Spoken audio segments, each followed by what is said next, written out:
શું તમારું કંઈ છીનવાઈ ગયું છે? તમારી ગમતી વસ્તુ કે વ્યક્તિ ઠાકરે તમારાથી દૂર કરી દીધી છે? જય દ્વારકાધીશ. શું તમને ક્યારે એવો વિચાર આવ્યો છે કે આ આખી સૃષ્ટિમાં લેવડ દેવડનો સૌથી પાક્કો અને સચોટ હિસાબ કોણ રાખે છે?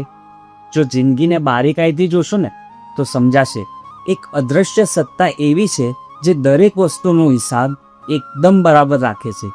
અને એ બીજું કોઈ નહીં, મારો કાળિયો ઠાકર, મારો દ્વારકાધીશ છે. મારા માધવની લીલાઓનું ચક્ર જરા ધ્યાનથી જુઓ.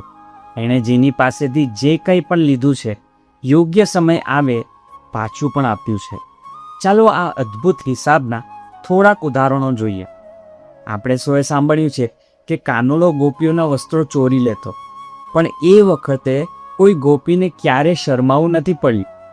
કદાચ મારો માધવ એ વસ્ત્રો એટલે ભેગા કરી રહ્યો હતો કારણ કે ભવિષ્યમાં જ્યારે ભરી સભામાં દ્રૌપદીના વસ્ત્રો ખેંચાઈ રહ્યા હોય ત્યારે એ જ વસ્તુ ક્યારેય ન ખૂટે એવો રક્ષા કવચ બનીને એ બહેન સુધી પહોંચી શકે.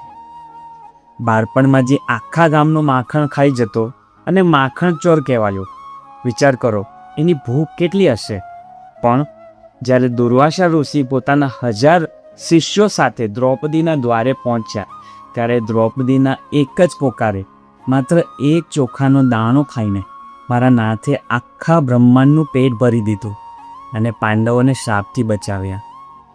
ગોવર્ધન લીલામાં આખા વ્રજની સામે એણે ઇન્દ્રદેવનો અહંકાર તોડ્યો અને એમને લજ્જિત કર્યા.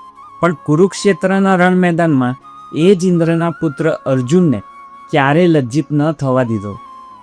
માધવ ખુદ એનો સારથી બની ગયો અને ગીતાનું જ્ઞાન આપીને એને મહાન યોદ્ધા બનાવી દીધો. મહાભારતના યુદ્ધ પહેલાં બર્બરીક પાસે એમનું માથું દાનમાં માંગી લીધું.